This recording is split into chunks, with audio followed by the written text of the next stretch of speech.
Board पे देखिए जी, book का कुछ काम नहीं है। चैप्टर नंबर 2 में हमने फंडामेंटल ऑफ पार्टनरशिप सीखा कि पार्टनरशिप नॉर्मली चल रही है, कोई चेंज नहीं आ रहा उसके अंदर, तो अकाउंट्स कैसे बनाएंगे। चैप्टर 2 में जो हमने सीखा फंडामेंटल ऑफ पार्टनरशिप में, वो काम हमें हर साल करना है, जैसे कि interest on capital, clean appropriation, ये सब चीज़। उसके बाद चैप्टर नंबर 3 पर आएगी हम गुडविल। जब भी नए नए बड़े बड़े चेंजेस होंगे पार्टनरशिप में, जैसे कि नए पार्टनर का आना या पुराने पार्टनर का जाना, तब तक गुडविल कैलकुलेट। चैप्टर 3 हमने सीखा गुडविल।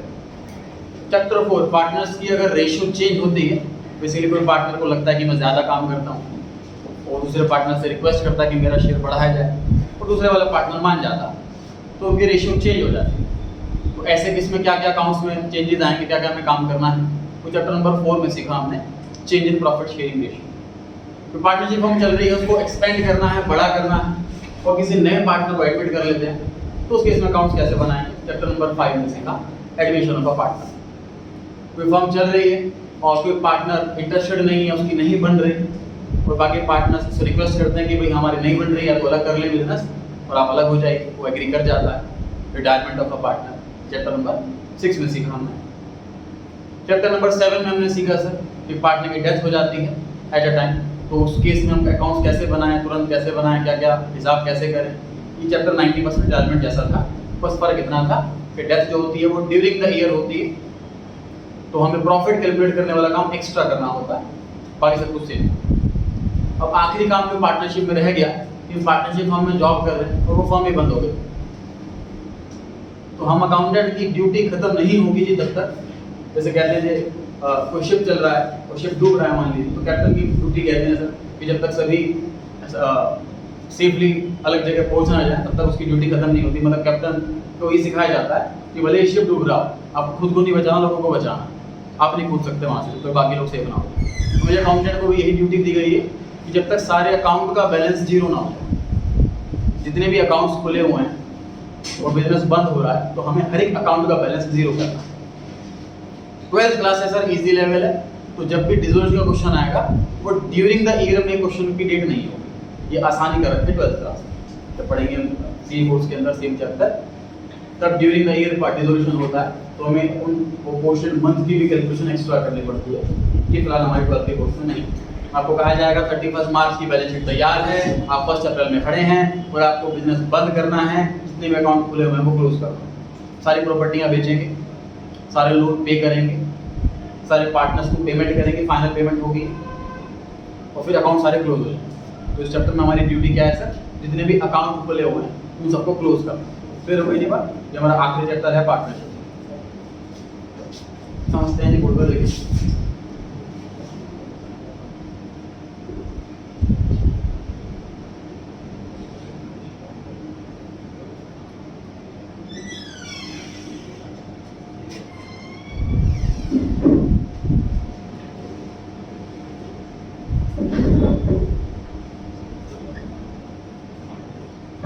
तो आपको बैलेंस शीट दिख रही है सर, एसेट साइड में 3 आइटम है और लायबिलिटी साइड में 3 आइटम है, टोटल 6 आइटम है। इसका मतलब 6 अकाउंट खुले हुए, इसका मतलब 6 अकाउंट खुले हुए, 3 अकाउंट खुले हुए डेबिट साइड में, इन्हें क्लोज कैसे करें, क्रेडिट करें। ये 3 अकाउंट खुले हुए क्रेडिट साइड में, इन्हें खत्म कैसे करें, डेबिट। जब क्लोज करने का टाइम आएगा तो ध्यान से देखना, बिल्डिंग 3 लाख रुपए की, बिजनेस बंद करा तो बिल्डिंग को बेचेंगे, जरूरी नहीं कि हमारी बुक वैल्यू पर ही पेमेंट मिल जाए, पेमेंट ज्यादा भी मिल सकती है, पेमेंट कम भी मिल सकती है। ज्यादा मिली तो प्रॉफिट हुआ, कम मिली तो लॉस हुआ। सेम चीज मशीनरी में काम करेंगे, मशीनरी बेचेंगे, ज्यादा में बिकी तो प्रॉफिट हुआ, कम में बिकी तो लॉस हुआ। कैश ऑब्वियसली नहीं बेचेंगे। क्रेडिटर को पेमेंट करने जब जाएंगे तो भी चेंज हो सकता है वैल्यू, जैसे कि क्या होता है, जैसे क्रेडिटर से उधार लेकर के आते हैं तो जनरली हर क्रेडिटर हमें एक ऑफर देता है कैश डिस्काउंट, मतलब कि सर उसने उधार दिया मेरे को 3 महीने का, और उसने ये ऑफर दिया कि आप 2 महीने के अंदर पैसे दे जाओगे आपको 4% का डिस्काउंट मिल जाएगा, 1 मंथ के अंदर दे जाओगे तो आपको 5% का डिस्काउंट मिल जाएगा। तो हम अब उसको अर्ली पेमेंट करने जा रहे हैं, शायद हमें डिस्काउंट भी मिल सकता है, या पेमेंट डिले हो गया हमारे साइड पर रेट पेमेंट भी आ सकता है, पेमेंट भी आ सकती है। बिजनेस बंद कर देता है, उसका कोई अनरिकॉर्ड एसेट मिल जाए हमें, तो मैंने उसमें लिखी हुई वर्ड है। अनरिकॉर्ड एसेट क्या होती है, समझें इस चीज को। सर एक मशीन की स्टडी आती है सीए फाइनल में, एक मशीन खरीदी 10 लाख रुपए की हमने और उसकी लाइफ 10 साल है, प्रोडक्शन हुआ 1 लाख रुपए साल का, 10 साल हो गए, प्रोडक्शन पूरा लग गया, लेकिन मशीन अभी चल रही है, क्या कर फेंक दें उसको? तो चल रही है, चलती रहेगी, बुक्स में नहीं रहेगी ना, बस ऐसे एसेट को बोलते हैं अनरिकॉर्डेड एसेट।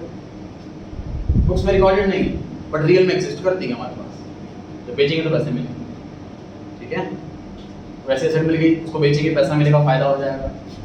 कोई अनरिकॉर्डेड लायबिलिटी मिल गई, जैसे फॉर एग्जांपल सर चाय वाले का बिल हमने दिखाई थी उसके अंदर, वो डेफिनेटली वो भी हज़ारों में बैठता है, कंपनी के अंदर सारे फर्म्स एम्प्लॉइज काम कर रहे होते हैं, तब 2 टाइम चाय आती है, कोई कस्टमर आता है उसको ऑफर करा जाता है रिफ्रेशमेंट वगैरह, तो उसका बिल सपोज पेंडिंग था, वो पेमेंट करा, वो खर्चा होगा। तो जब प्रॉपर्टी बेचने जाएंगे तो कोई एजेंट होगा जिससे बिकवाएंगे, वो कमीशन लेगा। कोई मशीनरी बेचने जाएंगे, मशीन का कस्टमर तो मिलेगा नहीं, कहीं कहीं पर ऐसे चलता हुआ, मशीन वाले से कहेंगे कि हमारी मशीन बिकवाओ, कमीशन लेना आप, वैसे खर्चे भी होंगे। तो ये सारी चीज़ों मतलब साथ साथ होंगी, उन सभी की रिकॉर्डिंग हमें सीखी, ठीक है जी? आगे बढ़ते हैं। सर बिल्डिंग बिकेगी 3 से 4 में 1 लाख का प्रॉफिट जाता है पीएनआर अकाउंट में, ठीक है? तो हमें बिजनेस सारा क्लोज करना है, अब क्यों बनाए ट्रेडिंग पीएनआर? ठीक बात है।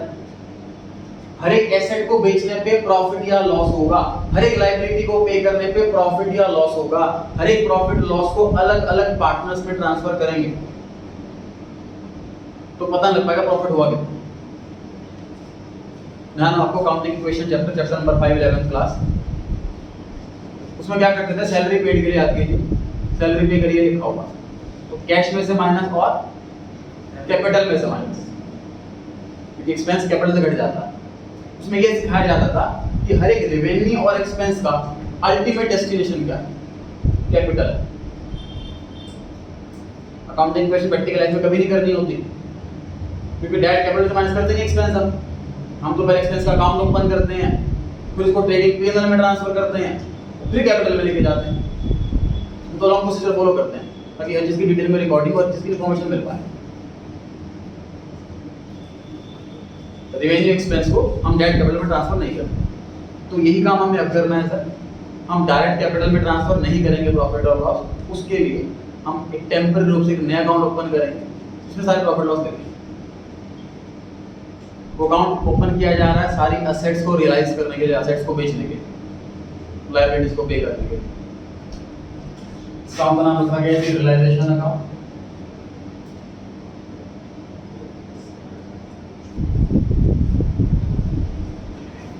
ध्यान से समझिए, हमारा पहला स्टेप क्या रहेगा, सबसे मेन काम हमारा पहला स्टेप, बैलेंस शीट खाली करना, एम्प्टी द बैलेंस शीट। जितने भी एसेट है खत्म करो, जितनी भी लायबिलिटी है खत्म करो, उसके बाद बेचने वाला काम आएगा, सेल वाला काम उसके बाद करेंगे, तो सारी एसेट लायबिलिटी को खत्म करेंगे। बिल्डिंग अकाउंट मुझे दिख रहा है बैलेंस शीट की एसेट में 3 लाख रुपए, तो बिल्डिंग का डेबिट बैलेंस है कि क्रेडिट बैलेंस है? Debit balance. खत्म कैसे करें? क्रेडिट करके, एंट्री हुई इसमें ट्रांसफर करें, एंट्री क्या होगी? Realisation account debit to building account. Relation debit क्यों रहा है समझ में नहीं आ रहा, इसमें काम नहीं, इसमें दिमाग लगाना नहीं है। क्रेडिट बिल्डिंग अकाउंट करना ही दिमाग लगाना।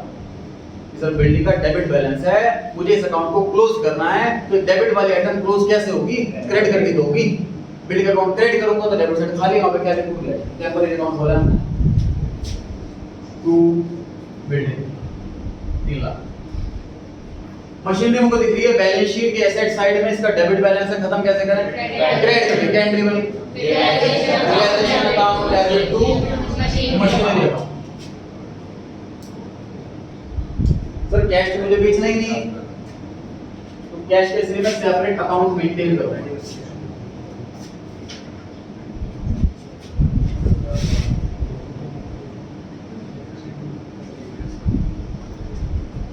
तीन में से 2 अकाउंट क्लोज हो गए, मशीन और बिल्डिंग अकाउंट क्लोज हो गए, सही। कैश अकाउंट अभी भी ओपन, वो क्लोज नहीं हुआ। डायरेक्ट कराते हैं सर, तो कैपिटल तो अभी क्लोज नहीं करेंगे हम, क्योंकि हमें पार्टनर्स को प्रॉफिट या लॉस ट्रांसफर करेंगे एसेट लायबिलिटी बेचने का। और ये भी सिखाया जाता है कि सबसे लास्ट पेमेंट पार्टनर्स को होती है बड़ा बड़ा स्टडीज के अंदर। ये सर जब भी बिजनेस बंद हो रहा है, बिक रहा है और पैसे की शॉर्टेज है, तो पेमेंट हम पहले करते हैं सिक्योर्ड वाले लोन वालों को, उसके बाद अनसिक्योर्ड लोन वालों को, उसके बाद पार्टनर के लोन को, उसके बाद पार्टनर। हम थ्योरी में भी करेंगे, क्वेश्चन में भी दोबारा रिपीट करेंगे। इसलिए ये वाला अकाउंट हम क्लोज नहीं कर रहे, partners capital account.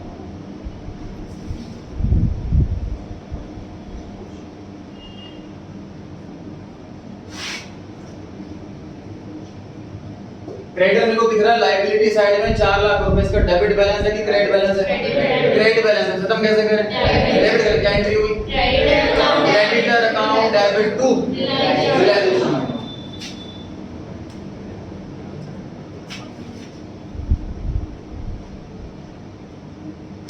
Balance sheet के अंदर 6 अकाउंट खुले हुए थे, अब हमने 6 को 3 बार, ये पहला स्टेप है। इस चैप्टर में कोई भी क्वेश्चन आए तो पहला स्टेप माइंड में बिल्कुल फिट कर लीजिए। क्या है पहला step? Empty the balance sheet. Balance sheet को खाली करो, कैपिटल को कैपिटल में ही लिखो, कैश को कैश में ही लिखो, बाकी सारी एसेट्स को एक जगह रख दो, सारी लायबिलिटीज को एक जगह रख दो। अब हमारे सामने सिर्फ और सिर्फ 3 अकाउंट।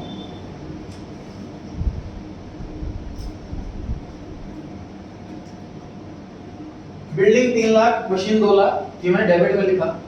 मैंने आपको लॉजिक बताया था उसका, क्रेडिट के ऊपर में डेबिट का भूल जाओ, अब डेबिट का बताता हूं। तो अभी टेम्पररी रूप से हम ये मान के चल रहे हैं कि बिल्डिंग 1 रुपए की भी नहीं बिकी, सारा का सारा नुकसान। Realisation account is a nominal account. Nominal account की क्या पहचान होती है सर? डेबिट में सारे नुकसान आते हैं, क्रेडिट में सारे फायदे आते हैं। तो 3 लाख का पूरा नुकसान हो गया ऐसा मान रहा हूं फिलहाल, और 3 लाख का नुकसान लिख दिया डेबिट से। जब बिल्डिंग बिक जाएगी और जितने में बिकेगी तो यहाँ लिख दूंगा। फॉर एग्जांपल बिल्डिंग 4 लाख में बिक गई, तो चेक करो ऑटोमेटिकली 1 लाख का प्रॉफिट बुक हो गया, डेबिट में थी क्रेडिट से। मान लेते हैं बिल्डिंग 2 लाख की बिकी, ऑटोमेटिकली 1 लाख का लॉस बुक हो गया, डेबिट में 3 लाख, क्रेडिट में 2 लाख। मान लीजिए बिल्डिंग 3 लाख की बिकी, ना प्रॉफिट बुक हुआ ना लॉस हुआ। हम क्या कर रहे हैं? हम बैलेंस शीट की सारी आइटम को ऐसा मान रहे हैं कि भैया 1 रुपए की भी नहीं बिकेगी, सारा नुकसान हो गया, सारा नुकसान हमने डेबिट में लिख दिया। ऐसा ही लायबिलिटी में कर रहे हैं, ऐसा मान रहे हैं 1 रुपया भी नहीं देना है, सारा फायदा हो गया। 3 लाख 4 लाख के क्रेडिटर ने रिलेशन अकाउंट क्रेडिट में लिख दिए 4 लाख, ऐसा मान लिया फायदा हो गया। सपोज पेमेंट करिए इनको ज्यादा 5 लाख, ऑटोमेटिकली 1 लाख का लॉस बुक हो गया। 4 लाख की इनकम बुक हुई है, 5 लाख का एक्सपेंस बुक हुआ है, तो ऑटोमेटिकली 1 लाख का प्रॉफिट बुक हो गया। मान लीजिए पेमेंट को हमने करी 3 लाख की, तो 1 लाख प्रॉफिट बुक हो गया। कम पेमेंट करी, पेमेंट करी 4 लाख, प्रॉफिट बुक हुआ, लॉस बुक हुआ। Step 1 empty the balance sheet, सारे एसेट्स अकाउंट क्लोज करो। एसेट्स का डेबिट बैलेंस होता है, क्लोज कैसे होगा? क्रेडिट करके क्लोज होगा। रिलेशन अकाउंट को डेबिट करो और एसेट अकाउंट क्रेडिट करो। दूसरा काम लायबिलिटीज अकाउंट क्लोज करो, लायबिलिटी का क्रेडिट बैलेंस होता है वो खत्म होगी डेबिट करके, लायबिलिटी को डेबिट करो और रिलेशन अकाउंट क्रेडिट करो। कैपिटल अकाउंट अभी क्लोज नहीं करना, वो कंटिन्यू रहेगा। कैश अकाउंट अभी क्लोज नहीं करना, वो कंटिन्यू रहेगा। तो इस चैप्टर में आपको ये 3 अकाउंट बनाने हैं हर एक क्वेश्चन में। लास्ट चैप्टर में क्या था? रीवैल्यूएशन, पार्टनर्स कैपिटल और बैलेंस शीट। इस बार रीवैल्यूएशन की जगह रियलाइजेशन आया है, partners capital as it is है, और बैलेंस शीट की जगह क्या है? सर बैलेंस शीट क्यों नहीं मांगी? क्योंकि बैलेंस तो है ही नहीं किसी अकाउंट का। सारे अकाउंट के बैलेंस क्लोज करने हैं हमको, कोई अकाउंट का बैलेंस छोड़ना ही नहीं है। बैलेंस शीट तो खाली रहेगी, बैलेंस शीट खाली करने तो काम ना करा, हमारा बनाना काम नहीं, बैलेंस शीट खाली करना काम। तो बैलेंस शीट नहीं बनानी, कैश बनाना। तो कैश अकाउंट क्यों मांगा रहा है चैप्टर के अंदर? क्योंकि सबसे ज्यादा काम कैश से पड़ेगा। एसेट बेचेंगे पैसा आएगा, लायबिलिटी पे करेंगे पैसा जाएगा, पार्टनर से पैसे मंगाएंगे पैसा आएगा, पार्टनर को पैसा देंगे पैसा जाएगा। मतलब कैश के ट्रांजैक्शन काफी ज्यादा होने वाले हैं इस चैप्टर के अंदर। भाई एडमिशन चैप्टर में कितने ट्रांजैक्शन थे कैश? नया पार्टनर पैसा लाता था, कैपिटल एडजस्ट करनी है तो कैपिटल रिमेनिंग पार्टनर कैपिटल लाने पास कैश की ट्रांजैक्शन 1 या 2 ही होती थी, इसलिए कैश अकाउंट नहीं मांगा होता। इसमें कैश का काम बहुत ज्यादा है, इसलिए कैश अकाउंट मांगा होता है। सर कैश अकाउंट बनाएंगे कि बैंक अकाउंट बनाएं? कुछ में जो मांगा हो, कुछ में लिखा होगा ना prepare realisation account comma partners capital account and cash account या बैंक अकाउंट, तो जो मांगा वो बनाओ। क्वेश्चन में लिखा हो सर प्रिपेयर नेसेसरी लेजर, तो कौन सा बनाए, कैश या बैंक? तो बैलेंस शीट में झांको ना, वहां पर कैश है कि बैंक है। अगर बैलेंस शीट में कैश दे रखा है तो कैश बनाओ, बैलेंस शीट में बैंक दे रखा है तो बैंक बनाओ। तो दोनों दे रखे हैं तो आपकी चॉइस है, सिर्फ वहां की चॉइस है। क्योंकि पार्टनरशिप में कैश और बैंक दोनों ही ट्रांजैक्शंस की जाती हैं, कंपनी में बैंक में, तो पार्टनरशिप में कैश में। तो आप तब कैश बनाओ या बैंक में, जो बनेगा। क्लियर हो गई ये बात, ध्यान रहेगा। ये क्वेश्चन से करते हैं हम। अब आ गए हम पेज नंबर 111, देखिए तो बढ़िया नंबर है सर पेज नंबर, फॉरवर्ड बना दीजिए।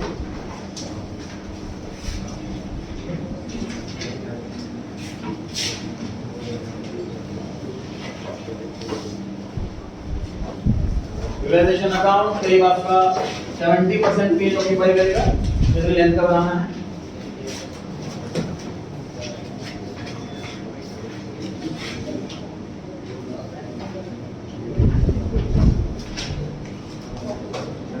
बाकी 30% पेज पर पार्टनर्स कैपिटल आ जाएगा। तो पेज का करीब 70% पोर्शन में रिलेशन अकाउंट बना लीजिए, बाकी 30% जो बचा उसमें पार्टनर्स कैपिटल बना लीजिए और अगले पेज पर आ जाइए कैश अकाउंट बना लीजिए। कोशिश करें जब भी लॉन्ग क्वेश्चन करें तो पेज इस तरीके से लें, एक यहाँ और एक यहाँ लिखें। मतलब अगर आप यहाँ लिखते हैं अपने पेज पर लिखना पड़ेगा आपको बार-बार, तो दिक्कत आती है क्वेश्चंस करने में। तो आप कोशिश ऐसा करें जब भी लॉन्ग क्वेश्चन करें तो इस तरीके से करें, आपको पेज पर लिखना ना पड़े। यहीं पर रिलेशन, यहाँ पार्टनर्स कैपिटल, यहाँ पर कैश, यहाँ पर नहीं।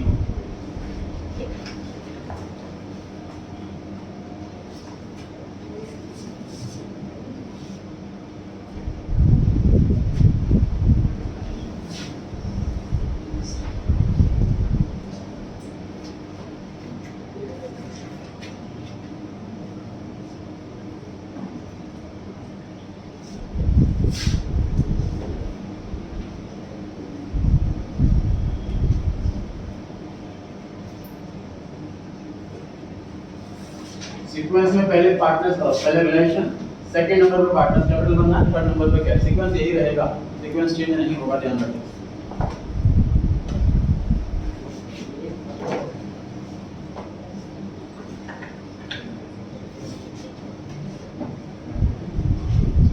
पहले नंबर पे पार्टनर रियलाइजेशन, सेकंड नंबर पे पार्टनर्स कैपिटल और तीसरे नंबर पे कैश अकाउंट।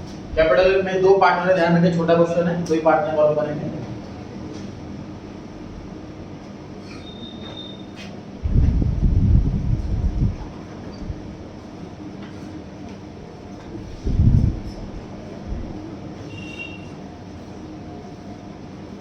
चैप्टर की वेटेज जनरली 6 नंबर की रहती है।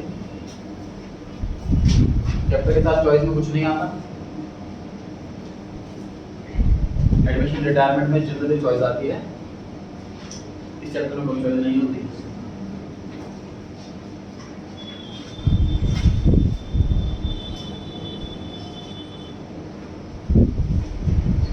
इस पेज पे मैंने 3 स्टेप लिखे हुए, आपको दिख रहा होगा पेज के ऊपर। Step 1, step 2, step 3। स्टेप 1 पढ़ लीजिए फटाफट से।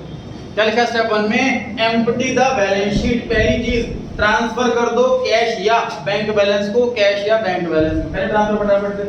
कितना कैश बैलेंस है? 10,000।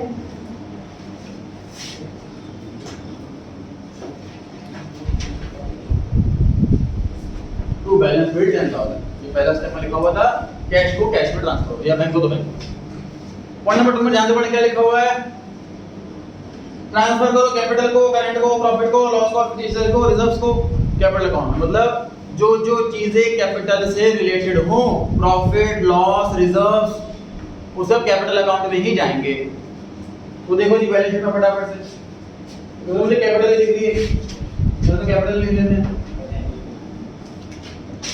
Bye balance BD 30,000 each. मतलब ढूंढो फटाफट से, कोई रिजर्व दिख रहा है क्या, कोई प्रॉफिट दिख रहा है क्या, कोई लॉस दिख रहा है क्या, कोई रिजर्व, कोई फिक्टिशियस एसेट, ऐसा कुछ भी नहीं इस क्वेश्चन में नहीं। तो ये वाला पॉइंट कंप्लीट हो गया। उसके बाद क्या लिखा हुआ है थर्ड पॉइंट? स्टेप 1 के अंदर थर्ड पॉइंट क्या लिखा हुआ है? ट्रांसफर करें सारी की सारी एसेट्स, गुडविल भी रियलाइजेशन अकाउंट के डेबिट में और लायबिलिटीज रियलाइजेशन अकाउंट के क्रेडिट में। शुरू हो जाएगी।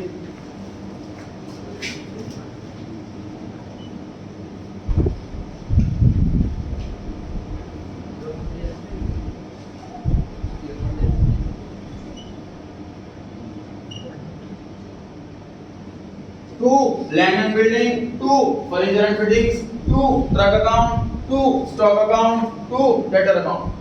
पांचों के पांचों item as it is realisation account के डेबिट में आ जाएंगे।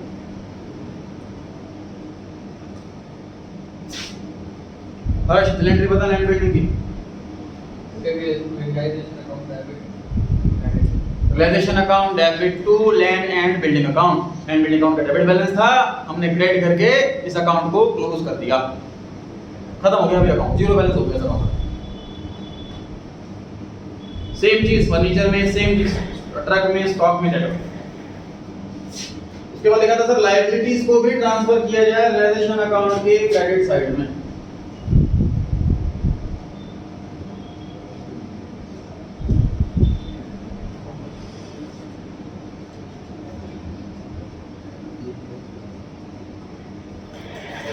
कुछ 6,000 रुपए का ये पार्टनर लोन है कि नहीं है? 6,000 रुपए का पार्टनर लोन नहीं है ये, आगे मिसेज लगा हुआ। तो spouse of partner is treated as an outsider, तो ये नॉर्मल बैंक लोन की तरह ही ट्रीट किया जाएगा जैसे बाकी लायबिलिटी ट्रीट की जाएगी। अगर यहाँ पे एडीज लोन होता, पार्टनर का लोन होता, तो ट्रीटमेंट कैसे करते हैं? क्वेश्चन नंबर 2 में से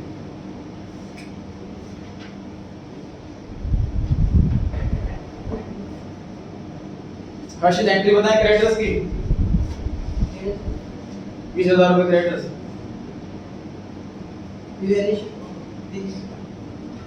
generation account to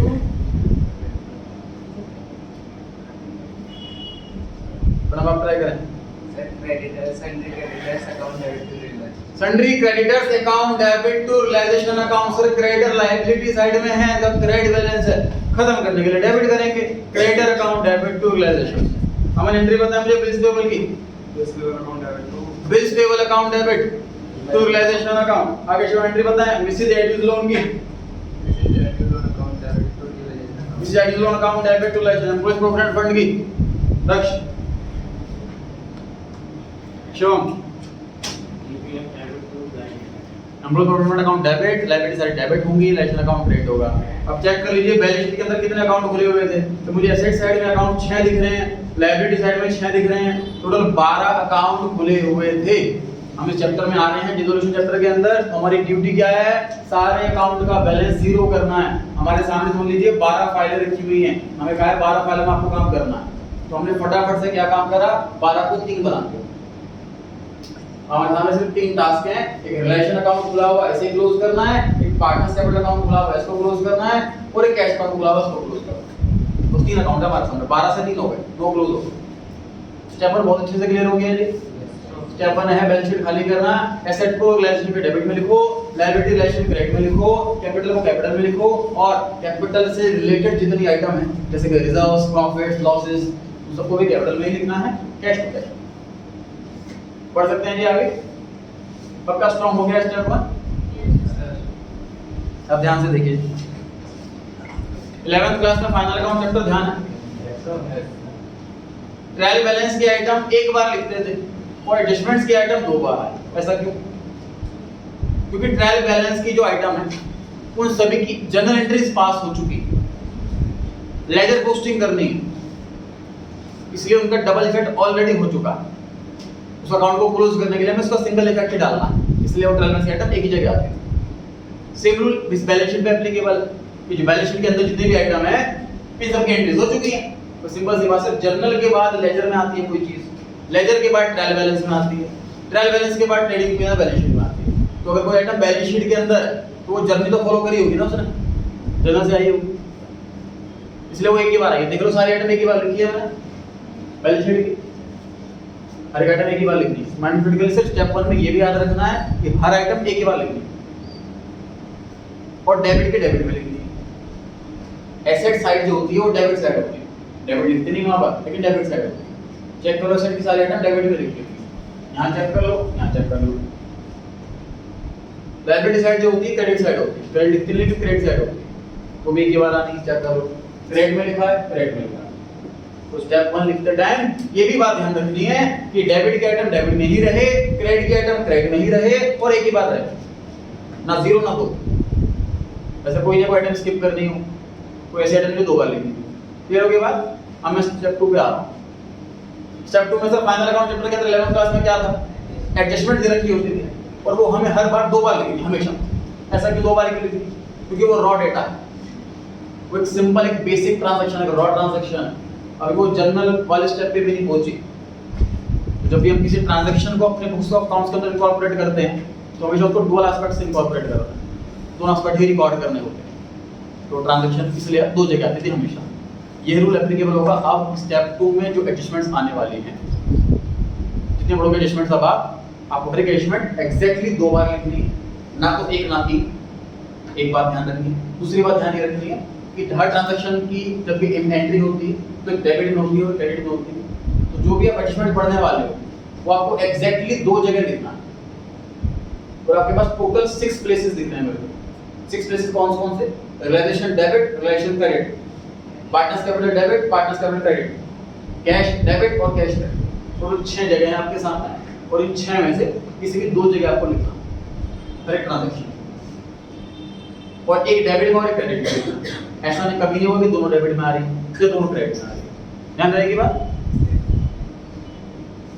अच्छा, और थोड़ा और कोशिश करता हूँ समझाने की और आसान तरीका बताने की। तो जब भी कोई ट्रांजैक्शन पढ़ो उसमें देखो किसी पार्टनर का नाम आ रहा है कि नहीं आ रहा। ट्रांजैक्शन जब भी पढ़ो उसमें पार्टनर का नाम आ रहा है कि नहीं आ रहा। पहले ये देखो, मान लो पार्टनर का नाम आ रहा है तो इतना पता लगाओ कि वो रिसीवर है कि गिवर है। Sir partners capital account is a personal account. Personal account का रूल क्या होता है? Debit the receiver, credit the giver. तो पार्टनर का नाम लिखा हुआ है और वो रिसीवर है तो उसके डेबिट में लिख दो, बचा हुआ है रिलेशन क्रेडिट। ट्रांजैक्शन आपने पढ़ी और आपको लग रहा है कि पार्टनर तो गिवर है, क्रेडिट द गिवर, पार्टनर को क्रेडिट कर दो। यहाँ क्रेडिट तो बचा हुआ, यहाँ डेबिट। पार्टनर का नाम नहीं लिखा मान लीजिए, इतना पता लगाओ ट्रांजैक्शन पढ़ करके उसकी हिंदी करके कि पैसा आ रहा है कि जा रहा है। फिर जो कैश अकाउंट है ये रियल अकाउंट, इसका रूल होता है debit what comes in, credit what goes out. आए पैसा तो डेबिट, जाए पैसा तो क्रेडिट। ट्रांजैक्शन पढ़ करके उसकी हिंदी करके इतना पता लगा लो कि पैसा आ रहा है कि जा रहा है। पैसा अगर आ रहा है तो यहाँ डेबिट, बचा हुआ यहाँ क्रेडिट। अगर पैसा जा रहा है तो यहाँ क्रेडिट, यहाँ बचा हुआ डेबिट। एग्जांपल डिस्कस करते हैं। क्वेश्चन में लिखा है कि पार्टनर एडयू टुक ओवर इन्वेस्टमेंट। तो पार्टनर नाम लिखा हुआ है, पार्टनर रिसीवर है कि गिवर है? रिसीवर है। कहाँ लिखोगे? पार्टनर के डेबिट में और रियलाइजेशन के क्रेडिट। सिंपल मतलब। क्वेश्चन लिखा हुआ है partner get made payment to creditor. Partner नाम लिखा हुआ है, रिसीवर है कि giver? Giver, credit the giver. दूसरी जगह कौन सी? रियलाइजेशन अकाउंट है। कितना आसान है। क्वेश्चन लिखा है बिल्डिंग सोल्ड, तो पार्टनर नाम तो लिखा ही नहीं कहीं पर भी। इतना पता लगाओ हिंदी करके पैसा आ रहा है कि जा रहा है? पैसा आ रहा है। कैश अकाउंट में किस साइड? डेबिट, बचा हुआ रियलाइजेशन क्रेडिट। क्वेश्चन लिखा है payment made to creditor, partner नाम तो लिखा ही नहीं। पैसा आ रहा है कि जा रहा है? जा रहा है। कैश में किस साइड? क्रेडिट। दूसरा बचा हुआ रियलाइजेशन क्रेडिट। कितना आसान। तो स्टेप 2 में ध्यान रखेंगे सर, हर एडजस्टमेंट 2 जगह लिखेंगे, एक डेबिट में लिखेंगे, एक क्रेडिट में लिखेंगे। और आसान तरीका, पहले पार्टनर का नाम ढूंढो, रिसीवर गिवर चेक करो, नहीं लिखा तो कैश ढूंढो, पैसा आ रहा है कि जा रहा है चेक करो। करते हैं स्टार्ट। बैलेंस शीट नीचे आइटम लिखिए, 5 पॉइंट लिखिए, 5 एडजस्टमेंट्स हैं। ये स्टेप 2 है। पढ़े एक बार पेज 111 पे स्टेप 2 क्या लिखा हुआ है ऊपर की साइड। स्टेप 2 में क्या लिखा हुआ है आगे? एडजस्टमेंट्स। क्या लिखा हुआ है इसके नीचे? All adjustments are to be entered twice. एक डेबिट में और दूसरा क्रेडिट। वापस आ जाते हैं क्वेश्चन 1 पर। पॉइंट नंबर 1, एडयू टुक ओवर ट्रक। ट्रक उठा के ले गए जी। पार्टनर का नाम लिखा हुआ, बताओ रिसीवर है कि गिवर? डेबिट करेंगे क्रेडिट करें? डेबिट कर। तो अमाउंट नहीं दे रखा तो चीटिंग करो बैलेंस शीट में। एक डेबिट तो आगे वो कहां लिखे? अच्छा ध्यान से देखो, वर्टिकल्स में लगाएंगे क्रॉस नेम। यहाँ पर इसका नाम, यहाँ पर इसका नाम। ट्रक अकाउंट कहीं नहीं लिखना। ट्रक अकाउंट क्लोज कर चुकी है पहले ही। आपने यहाँ पर ट्रक अकाउंट लिख दिया तो ओपन हो जाएगा। फिर आपने यहाँ लिख दिया तो ओपन हो जाएगा। ठीक है, क्रॉस नेमिंग करनी है। इसका आसान तरीका ये है, पहले अमाउंट लिखा करो फिर इंग्लिश। यहाँ पर क्या लिखूं बताओ फटाफट से, टू रियलाइजेशन अकाउंट। यहाँ क्या लिखूं, बाय एड्यूस कैपिटल अकाउंट। ठीक है, ट्रक रिचार्ज ट्रक अकाउंट कहीं भी लिखना।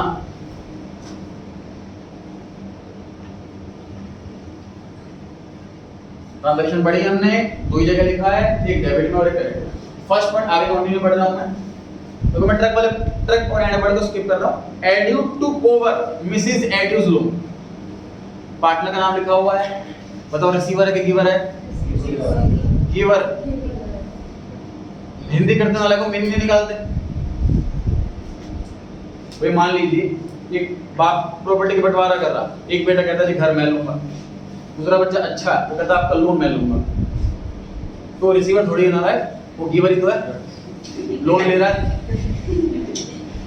पार्टनर ये कह रहा है कि मिसेस एडिस लोन जो मेरी वाइफ का लोन है वो मैं पे कर दूंगा, ये तो मीनिंग है इसका, ठीक है ना? मीनिंग निकाल कर हिंदी करो, तो टुक ओवर लिखा तो हम तो रिसीवर ही मानेंगे। तो पार्टनर का नाम लिखा हुआ है टुक ओवर लोन, लोन लेके जा रहा है मतलब वो पे करेगा उसको, ठीक है ना? तो गिवर रिसीवर नहीं। पता ये कैपिटल क्या में किधर लिखें?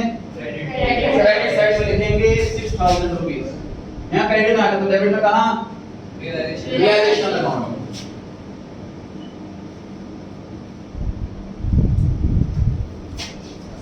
पता है यहाँ पर एडिस लोन आएगा कि एडिस कैपिटल आएगा? रियलाइजेशन।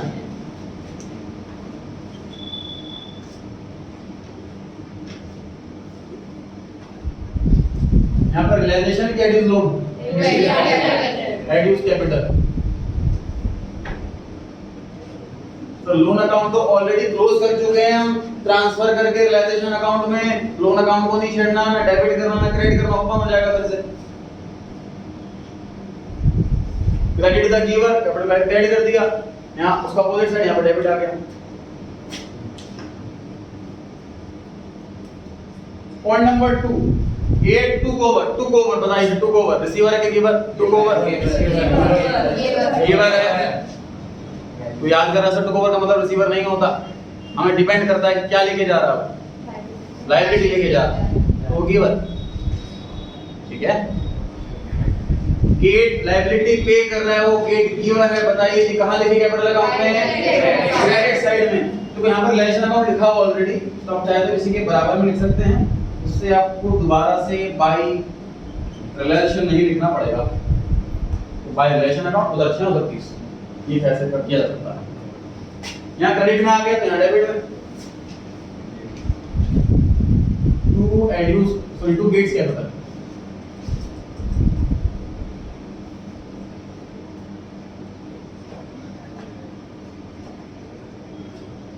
देखो ऑटोमेटिकली प्रॉफिट लॉस बुक हो रहा है, नोटिस कर सकते हैं आप। तो 30,000 यहाँ लिखा, 30,000 यहाँ लिखा, मतलब क्योंकि पेमेंट पूरी करी गई हमने, अकाउंट आया था profit loss book.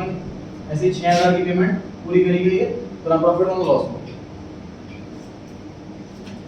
Point number 3, assets realised as follows, debtor 9, furniture 21, stock 6 और एम्बेडिंग 6। पार्टनर नाम लिखा है? नहीं लिखा, तो ये वाला तो नहीं चेक करना, मतलब कैश चेक करना। हम उसमें पढ़ के इतना पता लगा लो पैसा आ रहा है कि जा रहा है? पैसा आ रहा है, एसेट बेचने से पैसा आएगा। कैश अकाउंट में किस साइड? Debit side. दूसरी जगह कहां? रिलेशन अकाउंट है। यहां पर क्या लिखेंगे फिर? टू रियलाइजेशन, यहां पर क्या? बाय।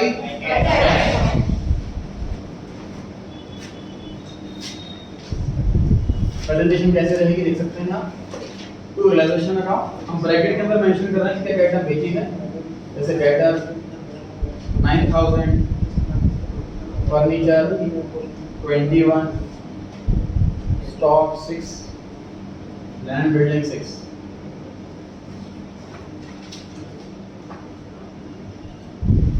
और यहाँ पर हम कंबाइन कर सकते हैं, कंजूसी कर सकते हैं। बाय कैश अकाउंट ब्रैकेट में एसेट्स रियलाइज्ड, सीधा 42,000। मतलब हर एक आइटम को इंडिविजुअली मेंशन करने की रिक्वायरमेंट नहीं है, दोनों जगह। एग्जाम में क्या करें आप, किसी भी एक जगह मेंशन कर दें, जैसे आप ये भी कर सकते हो बाय कैश, उसके बाद लैंड बिल्डिंग फर्नीचर डेटा सब कुछ टोटल लिख दिया, तो यहाँ पे कितना लिख देना? To realisation 40। समझ आ रही है बात? मतलब आपको इलैबोरेट करने की रिक्वायरमेंट एटलीस्ट एक जगह है, आप चाहो तो दोनों जगह कर दो। एसेट बिक रही है, पैसा आ रहा है, कैश बढ़ रहा है, वैल्यू कम हो रहा है। ध्यान रहे क्वेश्चन में आपसे पूछा डेटर बेचे 20,000 में, क्या एंट्री बोल हो गया आपने? Cash to realisation, cash to debtor नहीं। इस चैप्टर के अंदर पूछा जाए बिल्डिंग बेची है 5,000 में, क्या एंट्री बोलोगे? Cash to realisation 5,000, building account नहीं, क्योंकि बिल्डिंग अकाउंट ऑलरेडी क्लोज कर चुके हैं स्टेप 1 में। अब स्टेप 2 में, ठीक है सर। आपने लिखा है डेटर 9,000 रुपए, मतलब एफर्ट 9,000 आ गया सर। डेटर बैलेंस में चेक करने पर कितने के थे? 12,000 के डेटर थे और वो 9,000 में बिके हैं, तो 3,000 रुपए का लॉस होना चाहिए, लेकिन मैंने इसमें 9,000 का पूरा लिख दिया प्रॉफिट। बताओ सही करा कि गलत करा? सही करा जी। देखिए क्यों, 12,000 के डेटर यहाँ पर हैं, 9,000 के डेटर यहाँ पर है, ऑटोमेटिकली 3,000 का लॉस हो गया। एक लॉजिक। दूसरा लॉजिक सर, डेटर ना स्टेप 1 में 0 के हो गए थे, 0। अब आप ये मत सोचो कि 12 के डेटर 9 में बिके हैं, आप ये सोचो कि 0 के डेटर 9 में बिके, तो 9,000 का प्रॉफिट। ठीक है, रीजन ये है कि हर एक एसेट की बुक वैल्यू हम 0 कर चुके हैं स्टेप 1 में। अब हर एसेट की बुक वैल्यू 0 है, तो अगर क्वेश्चन में लिखा हो ना कि 1 लाख की बिल्डिंग 1,000 रुपए में बिकी है, तो हमें 1,000 रुपए का प्रॉफिट बुक करना है, 99 का लॉस नहीं। 99 का लॉस अपने आप बुक हो जाएगा। समझ आ रही है बात? तो जब भी हम एंट्री करें सेल की, तो हम उस टाइम कॉस्ट से कंपेयर करके प्रॉफिट कैलकुलेट करने की कोशिश ना करें, सेलिंग प्राइस को ही प्रॉफिट मानते हुए एंट्री करें। पॉइंट नंबर 4 लिखा हुआ है 2,000 rupees were recovered as bad debt return of last year. पता है सर क्या लिखा हुआ है? मुझे स्टेप इतना सा याद है, पार्टनर का नाम ढूंढना। पार्टनर नाम लिखा हुआ है? नहीं लिखा हुआ। उसके बाद कैश ढूंढना। बताइए पैसा आ रहा है कि जा रहा है? पैसा आ रहा है। कैश की किस साइड? दूसरी जगह कौन सा? क्रॉस नेम कर दीजिए। ब्रैकेट में मेंशन करना कंप्लीटली ऑप्शनल है, ना मार्क्स मिलेंगे ना मार्क्स कटेंगे। अब यहाँ पर लिखो सिंपल टू रियलाइजेशन, यहाँ पे लिखो बाय कैश, ब्रैकेट में बैड डेट रिकवर्ड लिखो या नहीं लिखो आपकी इच्छा। ब्रैकेट में इन्फॉर्म कर देंगे, ना मार्क्स मिलेंगे ना मार्क्स कटेंगे।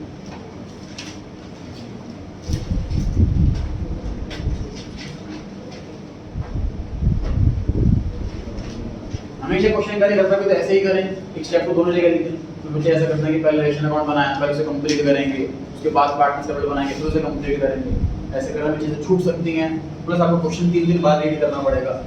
रेशन के लिए अलग, पार्टनर टेबल के लिए अलग, कैश के लिए अलग। आगे बढ़ते हैं। Point number 5, expense of relation over 2,000। तो स्टेप अपने दिमाग में ध्यान है, पार्टनर का नाम ढूंढना। पार्टनर का नाम है नहीं, कैश ढूंढना। बताइए पैसा आ रहा है कि जा रहा है? जा रहा है। कैश में किस साइड? Credit side. दूसरी जगह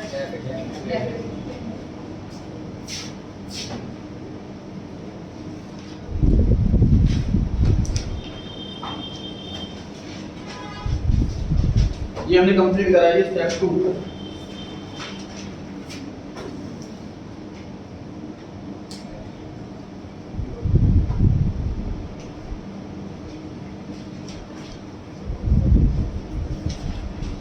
step 1 empty the balance sheet खाली करके सिर्फ 3 अकाउंट छोड़ने हैं। स्टेप 2 है एडजस्टमेंट, जैसे 11th क्लास में की थी सर। हर एडजस्टमेंट 2 जगह है कि डेबिट या क्रेडिट में 11th क्लास में फिर भी 6 जगह थी, ट्रेडिंग का डेबिट, बिलिंग का डेबिट वगैरह वगैरह।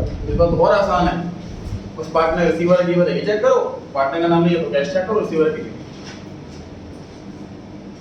देन स्टेप 2 कंप्लीट हो गया। अब स्टेप 3 पर आ रहा है। स्टेप 3 ध्यान से देखिए क्या है।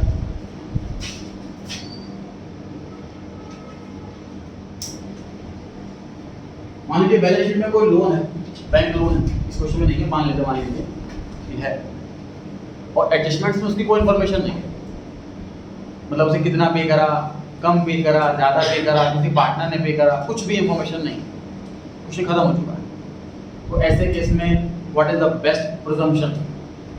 ये पे करा होगा कि नहीं पे करा होगा? डेफिनेटली सर पूरा पे करा, क्योंकि इन जनरल लायबिलिटी पे ना हो से कोई ढूंढ सकता। कोई एसेट में तो हो सकता है एक बार को ना बिकी हो, लायबिलिटी क्यों नहीं पे होगी? ठीक है ना?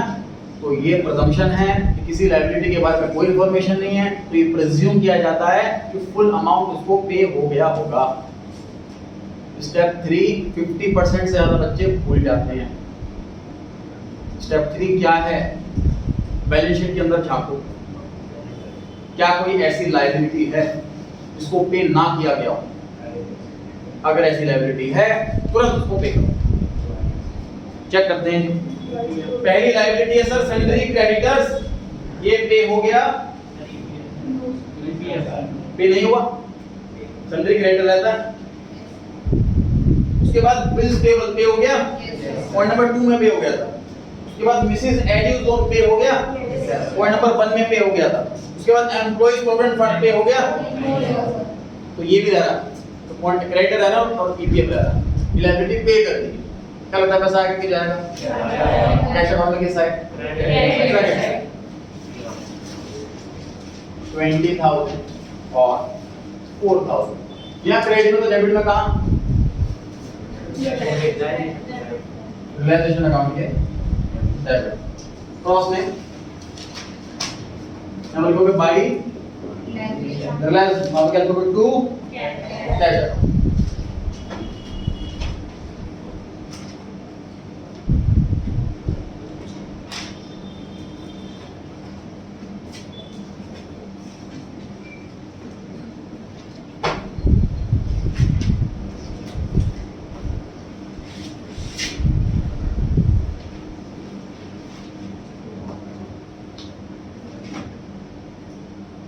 अगर कोई लायबिलिटी के बारे में कोई इंफॉर्मेशन नहीं, ऐसा हो सकता है अगर, तो ये चीज तो एसेट के साथ भी हो सकती है। मान लेते हैं बैलेंस शीट एसेट साइड में एक बिल्डिंग लिखी हुई है, वो एडजस्टमेंट्स में कोई इंफॉर्मेशन नहीं है उसके बारे में कि वो एसेट बिकी, कम में बिकी, ज्यादा में बिकी, क्या कोई पार्टनर ले गया, क्या हो, कोई information. What is the best presumption?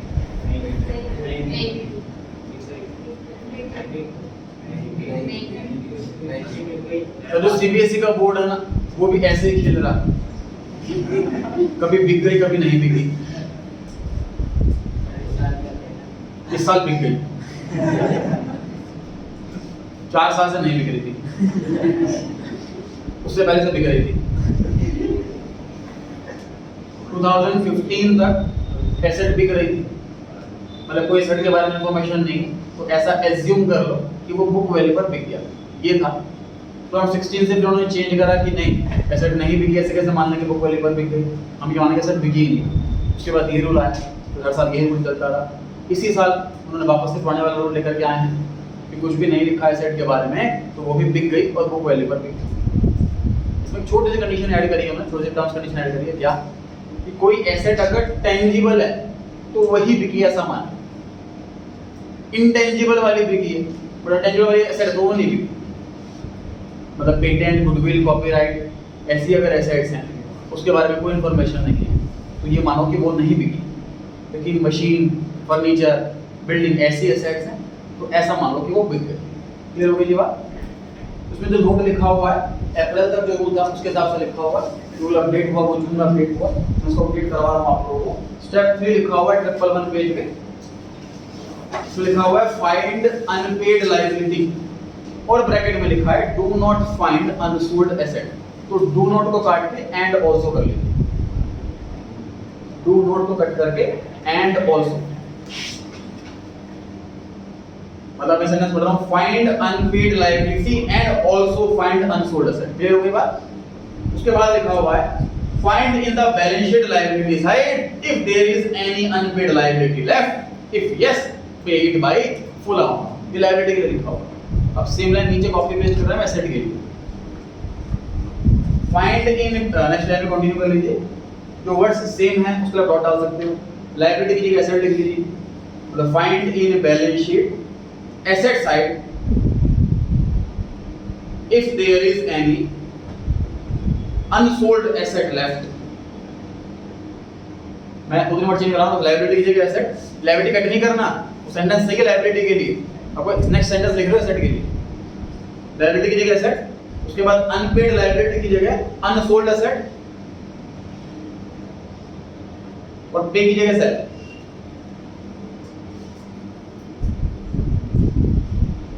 मैं सेंटेंस पढ़ रहा हूं, स्टार्टिंग से आप चेक कर लेना आपने सही लिखा नहीं लिखा। find in balance sheet asset side if there is any unsold asset left, full stop. If yes, sell it by full amount. Clear होगी बात? जहां आपने एसेट लिखा है वहां पे ब्रैकेट में जगह वैसे तो नहीं होगी बट फिर भी लिखो टेंजिबल। जहां आपने एसेट लिखा है वहां ब्रैकेट में टेंजिबल भी लिखो।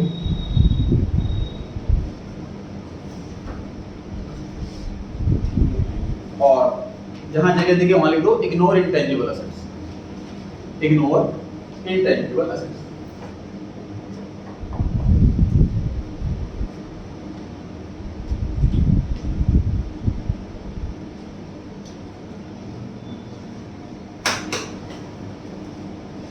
जहां की एसेट साइड है पहले तो देखिए लैंड बिल्डिंग हो गया, बंडल फिक्चर्स हो गया, ट्रक हो गया पॉइंट 1 में, स्टॉक हो गया पॉइंट 3 में, डेटर हो गए पॉइंट 3 में, सारे आइटम हो गए। इस क्वेश्चन का मतलब स्टेप 3 एसेट्स में नहीं, इसमें नेक्स्ट क्वेश्चन में मिल जाए। जब भी आपको एसेट आइटम को ऐसे आइटम मिले जिसके बारे में कोई इंफॉर्मेशन नहीं है, अगर टेंजिबल हो तो मान लो बिक गया। बिक गया मतलब पैसा आ गया, कैश का डेबिट प्लस क्रेडिट। इंटेंजिबल को भूल जाओ। ये स्टेप 3 कंप्लीट हो गया जी हमारा। स्टेप 1 क्या था, बैलेंस शीट खाली करो। स्टेप 2 क्या था, एडजस्टमेंट्स का लिखो 2 जगह है। और स्टेप 3 क्या था कि फाइंड करो कोई लायबिलिटी एसेट अनपेड तो नहीं रहे। तीनों स्टेप कंप्लीट करने के बाद ध्यान देंगे जी क्या करना है आपको। इसका बैलेंस इसमें ट्रांसफर, इसका बैलेंस इसमें ट्रांसफर, इसका बैलेंस नहीं बचना चाहिए, मतलब डेबिट को आ जाना चाहिए। इस चैप्टर में सर रेशियो एक ही मिलेगी आपको, कोई old ratio new ratio gaining segregation में चक्कर ही नहीं। ठीक है, रिलेशन का बैलेंस पार्टनर्स कैपिटल में ट्रांसफर, प्रॉफिट शेयर रेशियो में पार्टनर्स कैपिटल का बैलेंस कैश अकाउंट में ट्रांसफर, कोई बैलेंस भी करा रहा हो और कैश का टोटल इक्वल आ जाना शुरू हो जाएगा। रिलेशन अकाउंट का बैलेंस निकालें।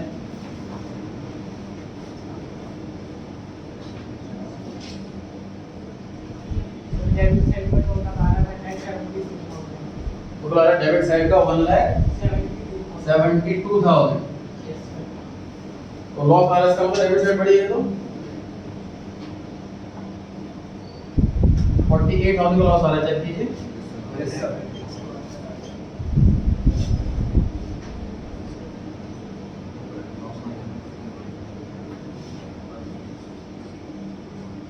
प्रॉफिट है या लॉसेस पे आपको दिमाग लगाने की जरूरत नहीं है।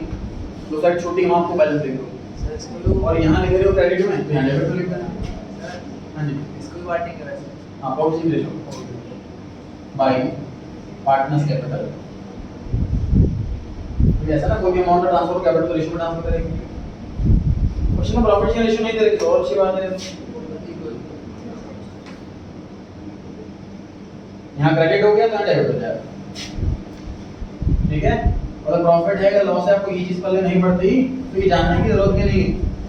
यहाँ लिखो बाय पार्टनर्स कैपिटल, इधर है टू पार्टनर्स कैपिटल। रूल अभी भी वही चल रहा है, यहाँ क्रेडिट तो यहाँ डेबिट, एक डेबिट और क्रेडिट रूल वही चल रहा है। जब यहाँ डेबिट में आता तो यहाँ क्रेडिट में आता। लॉजिक समझते हैं सर। डेबिट साइड बड़ी है, लॉसेस ज्यादा है इसलिए लॉस आ रहा है। लॉस से कैपिटल घट जाती है, कैपिटल घटती तो डेबिट होती है। कैपिटल अकाउंट का बैलेंस जो भी आ रहा है ट्रांसफर करें कैश में। एडीयू का क्रेडिट साइड में आ रहा है। टोटल है डेबिट साइड का 44,000। 44 में 36 गए तो बचा 8,000। यहाँ क्रेडिट तो यहाँ डेबिट। क्रॉस में यहाँ क्या लिखोगे बाई कैश, यहाँ पे लिखोगे टू एडिट कर दो। ठीक है, रिलेशन का बैलेंस पार्टनर्स कैपिटल में ट्रांसफर, पार्टनर्स कैपिटल का बैलेंस कैश में ट्रांसफर और कैश का डेबिट लिखवा जाता है।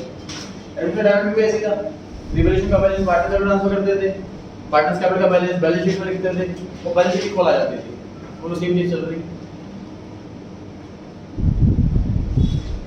गेट की बात करते हैं सर। इसकी क्रेडिट साइड बढ़ी 60,000। यहाँ पर टू कैश अकाउंट 36,000। यहाँ डेबिट में आया है, यहाँ क्रेडिट में आएगा।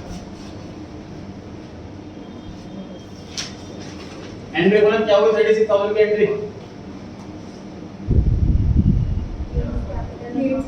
Gets capital account debit to cash, capital account debit हो रहा है, कैश अकाउंट क्रेडिट हो रहा है। तो सही आ रहा है तो मैंने सही पढ़ा है, नहीं तो आपने गलत पढ़ा।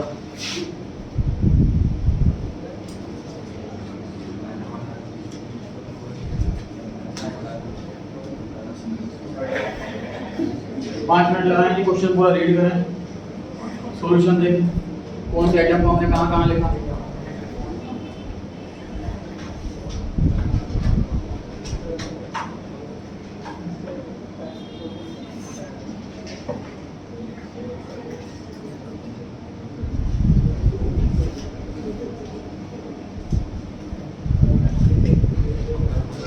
क्वेश्चन रीड करें ध्यान से, एक एक आइटम को पढ़ें।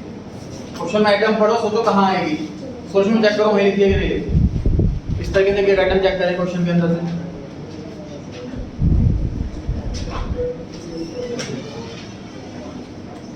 एक एक आइटम क्रॉस चेक करें क्वेश्चन के अंदर से।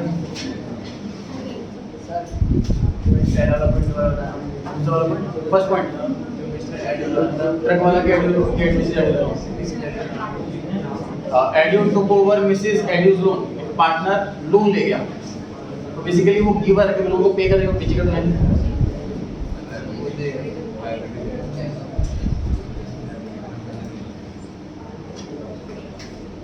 दूसरे वाले का ये वेजिटेबल हाँ।